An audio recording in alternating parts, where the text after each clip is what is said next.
Wahabi itu kurang ajar, Wahabi itu setan alas, Wahabi itu ya macam-macam Bapak. Ya ayyuhalladzina amanu tubu ilallah tubu ilallah tubu ilallahi taubatan nasuha. Assalamualaikum warahmatullahi wabarakatuh. Alhamdulillah wassalatu wassalamu ala Rasulillah wa ala alihi wa sahbihi wa mawala amma ba'du. Sahabat anak pasar hijrah yang semoga selalu dalam lindungan Allah Subhanahu wa taala. Lidah merupakan salah satu kenikmatan Allah Subhanahu wa taala yang besar bagi manusia tentunya. Dan dengan lidah tersebut, manusia dapat merasakan makanan lezat, berkomunikasi dan sebagainya sahabat ya. Lidah juga sahabat ya, Allah berikan kepada kita tentunya untuk beribadah kepada Allah Subhanahu wa taala. Salah satunya yaitu dengan berzikir dan membaca Al-Qur'an, berbicara yang baik dan lain-lainnya tentunya. Namun di sini sahabat ya, bagaimana jika lidah seseorang itu digunakan untuk mencela saudara sesama muslim? Seperti yang akan saya tampilkan dalam video kali ini sahabat ya. Yang mana di sini Bapak Idrus Ramli dengan membabi butanya mengatakan mencela salafi atau yang mereka sebut juga dengan sebutan wahabi sahabat ya, itu lebih afdol daripada berzikir kepada Allah Subhanahu wa taala. Yang mana di sini Bapak Idrus Ramli mengatakan wahabi itu antu air, wahabi itu kurang ajar, wahabi itu seperti setan, dan ucapan seperti ini sahabat ya tentunya tidak layak diucapkan oleh seorang ustadz sekelas Idrus Ramli ini, yang mana Idrus Ramli ini sahabatnya sudah cukup terkenal di masyarakat umum tentunya. Dalam video kali ini sahabatnya mungkin Bapak Idrus Ramli ini belum merasa puas dengan kalahnya debat waktu itu yang pernah beliau selenggarakan dalam pertemuannya dengan Ustadz Firanda dan Ustadz Zainal Abidin, yang mana di waktu itu Bapak Idrus Ramli berdiskusi tentang masalah tahlilan. Yang di situ jelas-jelas sahabat ya, Bapak Idrus Ramli mengakui bahwa tahlilan itu memang tidak ada tuntunannya dari Rasulullah SAW. Namun sahabatnya karena Bapak Idrus Ramli ini enggan untuk menerima kebenaran dan tentunya rasa gengsi di hatinya, lalu beliau ini dengan membabi buta mencela ustadz-ustadz salafi atau yang beliau juluki juga dengan wahabi katanya. Coba kita simak saja sahabat ya, bagaimana Bapak Idrus Ramli ini dengan membabi butanya mengatakan mencela wahabi itu lebih afdol daripada berzikir kepada Allah Subhanahu wa taala. Kita simak videonya. Dia itu dulu ada ulama besar, Tuan Guru Abun Aziz.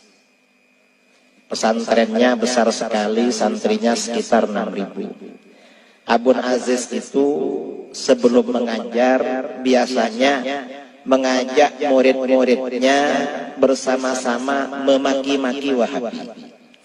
Wahabi itu kurang ajar, Wahabi itu setan alas, Wahabi itu ya macam-macam Bapak. Lalu beliau bilang, kamu bilang begitu pahalanya sama dengan wiritan dan lebih afdal daripada wiritan. Menyebut Wahabi itu hantu banyu lebih afdal daripada wiritan. Mengapa? Biar umat Islam tahu kalau Wahabi memang hantu air. Mengenai masalah mencela ini sahabatnya, mencela di dalam bahasa Arab sahabatnya disebut juga dengan sabbu atau juga bisa disebut dengan sababu, yang artinya memutuskan orang yang dicela dari kebaikan atau menampakkan keburukan. Atau sahabatnya bisa disebut juga dengan laknatu, yang artinya secara bahasa adalah menjauhkan dari kebaikan. Dan tentunya sahabatnya sifat seorang muslim itu bukanlah termasuk orang yang suka mencela. Seorang muslim dan mukmin memiliki kedudukan istimewa di hadapan Allah Azza wa Jalla.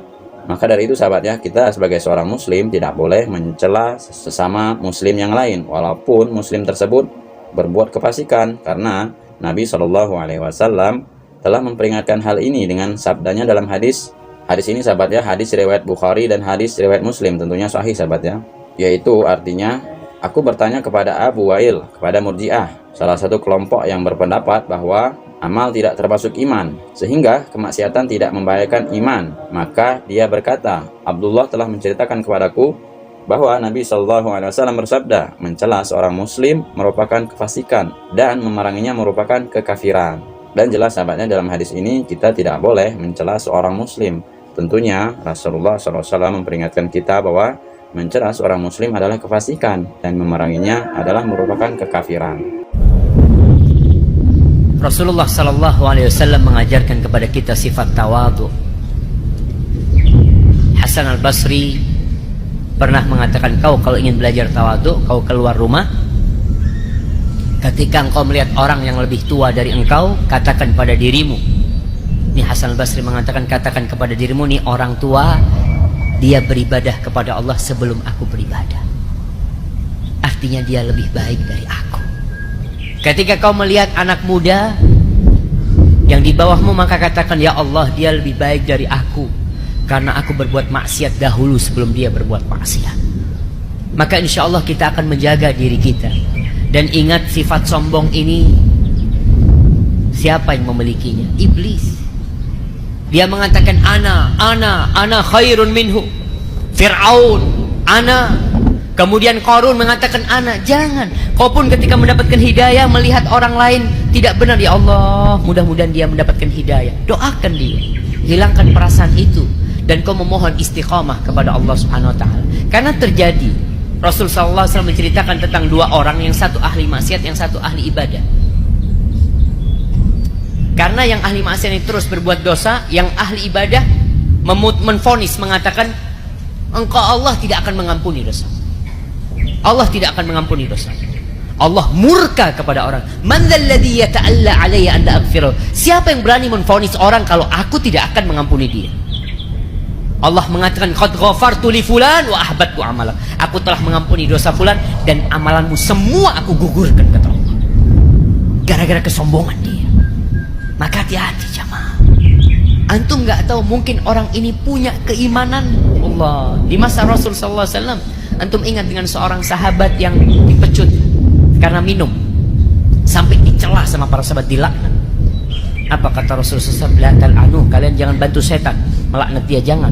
Sesungguhnya dia cinta kepada Allah dan Rasulnya. Mungkin perawakan dia kita lihat bukan orang yang taat, tapi mungkin dia punya pahala yang jauh lebih baik dari pahala itu. Kita husnudzon sama orang dan kita berdoa buat dia. Hadza wallahu a'lam bishawab.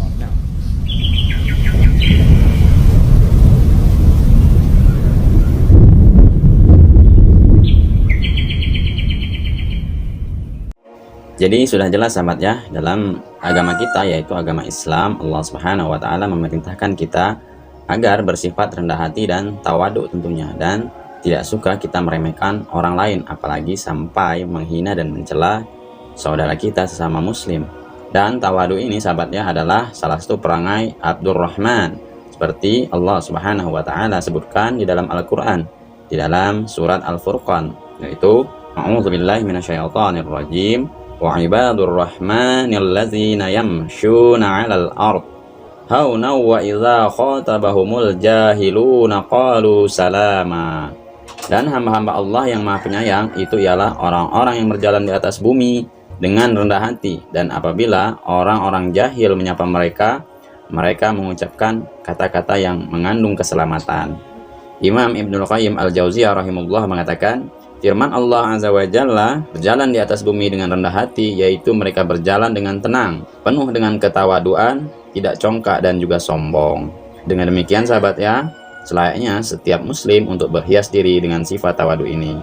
Sebagai penutup sahabat ya, tawadu adalah merupakan kebalikan dari sifat sombong. Ia adalah merupakan sifat pertengahan antara sombong dan rendah diri. Jika sombong telah mengakibatkan setan diusir dari surga dan menjadi makhluk terlaknat, maka tawadu berhasil menjadikan Adam dan istrinya sebagai manusia yang diampuni setelah keduanya melakukan dosa. Mohon maaf sahabatnya jika dalam video saya ini ada kata-kata yang salah dan menyinggung sahabat semua. Saya pribadi mohon maaf, dan kepada Allah Subhanahu wa taala saya mohon ampun. Saya akhiri, wabillahi taufiq wal hidayah. Assalamualaikum warahmatullahi wabarakatuh.